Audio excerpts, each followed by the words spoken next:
say, shut up, Renee. What she say, shut up, Renee. Man, this is dope. A WTF, a WTF. If it wasn't for the birth of my beautiful golden child at Sunday's TLC pay-per-view event, the opening segment of last night's WWE Raw would have ruined my Christmas. Hello, I'm Ross Twiddell from Cultaholic.com. I am one half of your Cultaholic heavyweight champion. The other half is Adam Pacitti. Oh. And I want you to forget about everything you watched on WWE Raw apart from that opening segment. That opening segment had everybody in the WWE universe absolutely pissed and excited. They were going to change everything, freshen things up, do things we've never seen before doing things we've definitely seen before. That buzzer there is going to be put into overdrive in today's video. So here we go then, let's go with all the WTF moments from last night's WWE Raw, but more importantly, let's systematically deconstruct that entire opening segment because Jesus Christ, I cannot believe the things I was hearing. So out he came with the strut, Vincent Kennedy McMahon looking like a 73-year-old tooth fiend only could, and I thought the reaction he got from the crowd in the arena was absolutely baffling. It was nice to see old Vinnie Mac because we don't get to see him too much these days. It was like a fun uncle coming round for Christmas when you've only seen him a couple of times all year long. Hello, fun uncle, you would say, with a slight smile on your face. However, I imagine just about every single fan in that arena last night who reads the dirty sheets was besmirching the good name of Vincent Kennedy McMahon over the past few weeks when it was revealed that he apparently wrote a couple of the worst Raws in recent, in fact, in history, ever history, from top to bottom himself. But then last night, those same fans who would have been besmirching Vince McMahon were popping like they're on the phone to Penny. Think about it. They were going radio rental, they were doing all this business, and I was sat there going, really? What on earth are you doing? This is the same man who was single-handedly responsible for every single thing you have hated about WWE Raw over the past year, over the past 2 years, over however long you've hated things about WWE Raw. We all do it. We all moan about WWE Raw every single week, and despite the fans' best wishes, we don't want to hate WWE, do we? We just want it to get better because we care. Yet he does absolutely nothing about it. All of the moaning about Raw from week to week to week. Now when Vince McMahon's in the room, it's some kind of religious worship ting. All that means one word to me, and it's fickle. Goodness gracious me, slap my arse and call me Gertrude. Vincent Kennedy McMahon stand there saying that WWE changes with the times is like a man who looks like me standing here and telling you that I go to the gym religiously and lead a balanced, healthy lifestyle. Vince, man, how the hell can you say such a thing after the 2018 we've had in WWE? It all kicked off in January. Kane main eventing one of the big 5 pay-per-views at the Royal Rumble. We watch Raw every single week with the same 20-minute boring opening promo. When we have the fiasco with Triple H, The Undertaker, Kane again, Shawn Michaels, all the grandpas coming back to play. They all showed us what Mother Nature does to us, what a cruel bitch she is when we get older. And then we have the fiasco with delusional old sweaty father Shane McMahon being crowned best in the world. That's changing with the times, is it, Vince? I get you do it with production and technical things, but the way you said it, the way you meant it, the way you clearly meant it, that made me sick. What she say, shut up, Renee. What she say, shut up, Renee. She whips, she nay-nays, and she claims, and I'm going to read the quote here, if you want to make some money move like Cardi B, you wheel out Stephanie McMahon because she knows what she wants and she castrates everyone in sight. Maybe that last bit was me, I'm not sure. I had no pissing idea what Renee meant by this because, of course, the last new music I discovered was way back in 2007. So I went on Google and looked at the lyrics and they read, I make money moves, say I don't, gotta dance. I make money move. If I see you and I don't speak, that means I don't F with you. I'm a boss. You a worker, bitch. I make bloody moves. I know it's piss and true, but Renee, should you be promoting what is clearly an abusive workplace like that in front of the world on WWE Raw? I don't think you should. And that language, think about the children's ears, man. Think about the children's ears. My name is Vince. I shit my maracas. Oh, Jesus Christ, Vince McMahon, I did not realise that when you said you were going to shake things up on WWE Raw, you actually meant you were going to shake things up like you were shaking a baby vigorously after that baby has necked a full pint of milk from a mother's teat. I'm vomiting everywhere like a small child would in that situation. Why the hell is Colonel McSweaty Bollocks on my WWE Raw? Why should he care about how bad Raw's doing? He's the leader of SmackDown Live. He's the captain, the manager, the best in the world of the other team. He should be reveling in the fact that Raw is struggling, but no, he's there helping. Why? What she say? Say, shut up, Renee. All McMahons are accounted for now, are they, Renee? I think you'll find we're missing a lady who garners a brother love pop. I do not know how she does this every single time, despite having the amount of crack that Mr. Piss and Heckles does. You kind of forget about Linda, man. She's the best at acting like a corpse. Hugging? Why the hell are they hugging? Survivor Series 2017, Triple H being aligned with Raw, Shane McMahon being aligned with SmackDown Live, Triple H boning Shane McMahon's sister. Should I have said that? I don't know. They should hate each other, yet they're hugging like they're in love. Are they in love? Shane McMahon likes cerebral daddy shovels. Triple H likes sweat. And next up we have the moment where Lady Balls took the microphone and said, fans, we haven't been doing a good job. We haven't been doing what Vince McMahon taught us from a very early age. We haven't been listening to you fans. Vince taught you that? Now I know this might not be the best time to say this, but this is the same man who pushed Roman Reigns for 3 pissing years despite the fact that clearly, audibly, a large chunk of the WWE Universe didn't want him. He taught you to listen to the fans, does he? This is a man who about 20 years ago stood there in the gimmick of Mr. McMahon, I know, but it's true, isn't it? It's got to be true. It's the real man stood in front of us. He stood there and said, damn it, I know what these fans want more than the fans want. They just got to please me. Elton John of Bo Selector. They've called us mugs time and time again, and now they're trying to paint themselves as different human beings. I cannot believe I'm hearing this. This is like somebody running into your house, nicking your television, running away, you calling the coppers, this man being caught, and then this man going, no, I didn't catch your telly, I just took it home, just to sparkle up a bit, to make sure it looks nicer when you came and got it back. And next up we have Triple H saying the days of absentee management are over on WWE Raw, and how the hell can you say that after months and months and months and painful months of big baldy bastard Baron Corbin being at least 12 segments on every single WWE Raw. We had too much management, Triple H. How about you address the absentee champion? For Christ's sake. We'd all like that, wouldn't we? We're sick of seeing the piss and same managerial storylines with people in the positions we don't want to see, like big baldy bastard Baron Corbin. Just get a champion who turns up every week, and that's one of your problems ticked off the list. It's a piece of piss, man. The 4 of us will be taking back Monday Night Raw, they all say. Shane McMahon, is he lost? He's sweaty on SmackDown. He's not clammy on Raw. I know I said it earlier in this video, but I'll say it again. He should be loving the fact that Raw's doing crap. He should be loving the fact that SmackDown, 1 week aside recently, has been very, very good. Yet he's not. And by the way, I've said all of this, and the show at this point was only 7 minutes and 19 seconds long.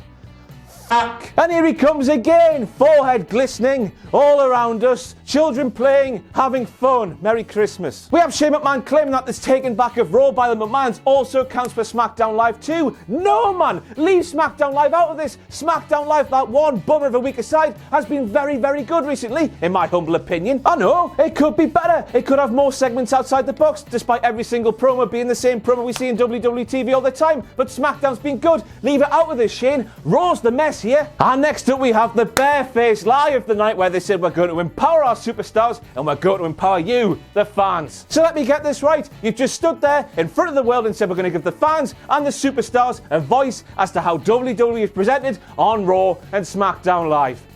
You've done that well in the past, haven't you? No, you haven't, arses. I tell you what, this segment has been the most unbelievable of 2018 so far. And 2018, if you haven't heard, is almost pissing over. The lies, packs of them, endless lies. It's all lip service, and worst of all, Vince McMahon, Shane McMahon, Lady Balls and Triple H all think we'll just take it and we'll watch Raw and have a good time. They think we're utter mugs. And next up, we have an ad break to make as a WTF moment, because it came at the worst possible time. Out he flaunted, big baldy bastard Baron Corbin said to the 4 McMahons in the ring, we need to have a conversation. And then the show went to ad break, presumably during which time the McMahons and big baldy bastard Baron Corbin just stood there twiddling their thumbs for 4 minutes long. Why did that ad break have to happen there? All that was missing was an overexcited Tony Schiavone saying, find out what happens next week on Monday Nitro to complete the nonsensical package. It's inconsistency o'clock now, you set of bastards. Oh. So big baldy bastard Baron Corbin is getting continuously booed out of the arena by the fans, and Triple H is forced to say, well, if you don't shut up, he won't be able to speak.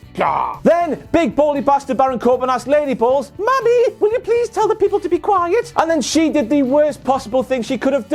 She egged the crowd on. She wanted more boo. She was like, my dad's an old deaf fart. He can't quite hear you. Boo some more. Let's remember, Lady Balls is the woman, of course, who hired big baldy bastard Baron Corbin to first be a constable because Kurt Angle wasn't doing a very good job, in her opinion. She then sent Kurt Angle home to hire big baldy bastard Baron Corbin as the general manager-elect. This, all the boos, all the negativity towards big baldy bastard Baron Corbin is all her pissing fault. What a twat. Guess what, everybody? It's 5 past inconsistency o'clock. Come on, just look at old Lady Balls' face when Kurt Angle's music hit. Let's not forget, Kurt Angle is the man who helped Ronda Rousey make a mockery of Lady Balls on the grandest stage of them all, point, at WrestleMania 34. Then, he is the man who, in Lady Balls' opinion, did a horrible job of Raw, so bad she had to kick him off onto the streets. He's been living homelessly, look at the poor man, he's not clean shaven. But no, just as he saw before, the smile on her face clearly says that she's forgotten all about it. But just because she has, doesn't mean we have to. It's a massive inconsistency. This hell. Maggle, maggle, maggle, maggle, maggle, maggle, maggle, maggle, maggle, maggle. You know what they say about WWE? Michael Cole says you have to earn things. Well, that is true if Vince McMahon doesn't fancy you. If he doesn't, it's an uphill climb. Look at Becky Lynch's career. Compare that to Charlotte Flair's. That's not saying Charlotte Flair doesn't deserve to be where she is. It was just a hell of a lot easier from an outsider's perspective looking in compared to what Becky Lynch had to fight against before the crowd pushed her. And penultimately, to do with this opening segment that has just about given me a stroke by this point, we have Michael Cole saying that Baron Corbin might get his. Might get his. What do you mean might? He already got his at TLC 2018 when he got his arse handed to him by many people and Braun Strowman's massive foot. And now he's getting it again. He's getting 2 servings of his. You never get 2 servings. Look at Oliver. You don't get more. I mean, I get more, but I'm not a wrestler, am I? But once again, in this era where Vince McMahon's going to shake things up, apparently, he's going to give Raw fresh lick of paint, we're seeing things we saw 24 hours before.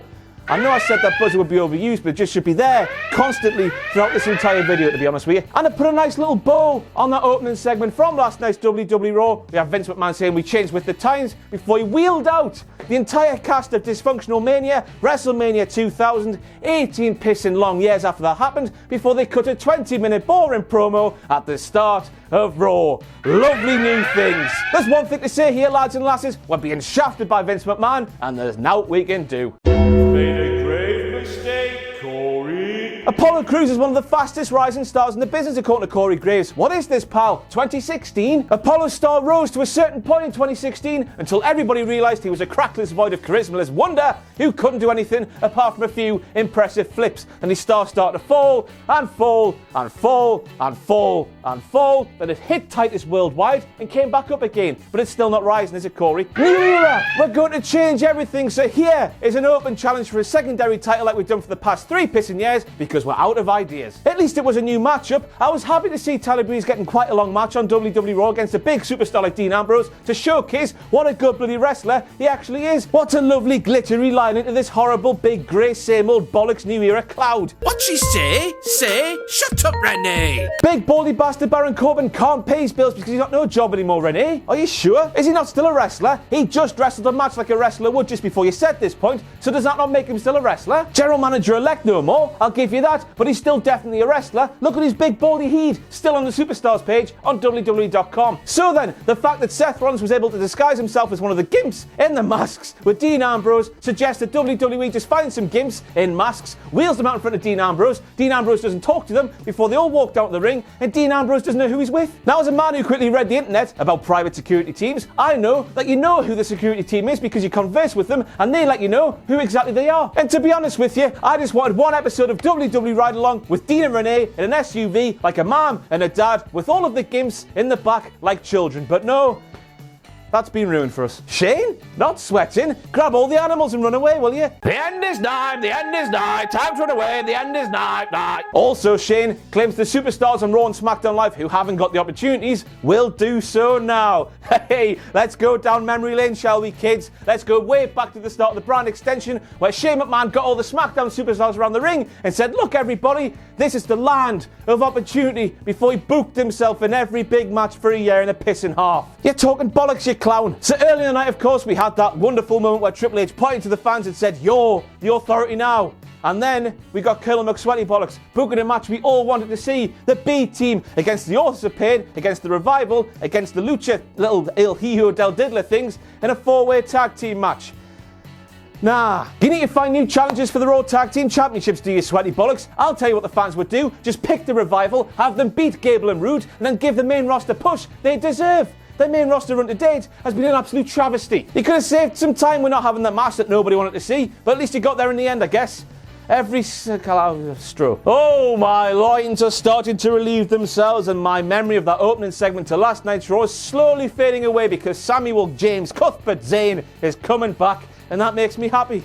Oh, me loins. I love you, Sami Zayn. And next up, we have one of the most joyous moments of 2018 because Lucha El Hijo del Diddler's house party rules are dead. They are one of the most infuriating things about WWE in 2018, and now they're gone. Jesus, it's been a while. Watch out for my golden child, but come on in here, Shabba. What she say? Say, shut up, Renee. So we have Grand Metalik at ringside, one of those spinny clapper things being a bloody pissing horrible nuisance, and Renee Young has to ask, is that one of those Vuvuzela things?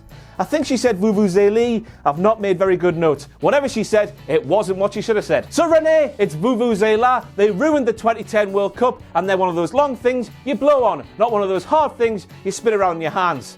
Both like cocks, aren't they? But not the same in the slightest. And next up we have Michael Cole referring to Bo Dallas and Scott Dawson as Gallows and Dawson. Why the hell would Gallows be in Michael Cole's brain at all? Because the way he's been booked in 2018, you think him and Anderson, they're dead. They're definitely not dead though. Maybe. It would just be nice to see them on SmackDown Live. I know, they're actually on SmackDown Live, believe it or not. Made a grave mistake, Corey. You don't want to poke the badger, so to speak.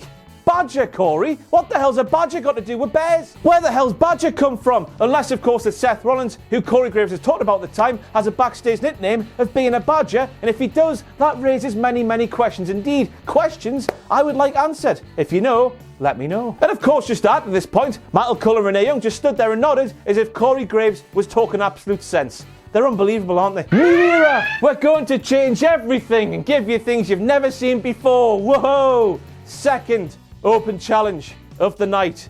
Oh. No, you're probably getting sick of me in this video by now, but I need to say, I was really excited heading to last night's WWE Raw because we all know that show needs changes from the top to the very bottom, and I might be standing here jumping the badger, Corey Graves, not the gun, the badger, by moaning about it so early on into its new era. But here we are, a day-ish removed from the episode where they promised a shake-up, but that shake-up consisted of things we've seen time and time and time again. And I don't know what I'm supposed to say about that apart from bad things. Dana Brooke screams, "My opportunity!" Michael Cole replies, "You heard her say it, big opportunity!"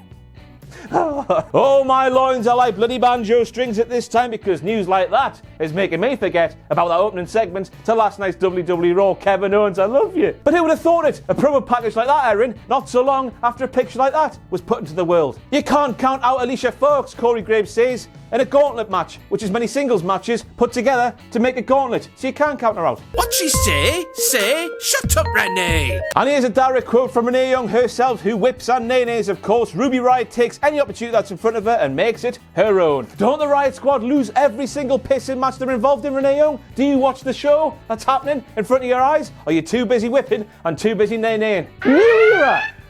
We're going to change everything, but coming up on next week's Raw, Elias versus Bobby Lashley. Of course, it's a match we've seen on Raw before, we've seen it on TLC before, but now we're going to see it on Raw again. That's new, because this is a miracle on 34th Street Fight. A match that Corey Graves claims has no pinfalls and no submissions. So how the hell does it end then? That's gotta be a Grave mistake, Corey. And that's it for the WTF moments from last night's WWE Raw. I still cannot believe they said the things they said in that opening segment to last night's show. I hope they turn this around, but they've just made things worse, haven't they, so far? But of course, let's allow the story to play out. Let's not jump the badger, shall we, Corey Graves? Follow me on Twitter at Ross on Wrestling. Play us to our Patreon page, patreon.com/Cultaholic. Subscribe to this illustrious YouTube channel and join us everywhere on the social media things. And a Merry Christmas, everybody.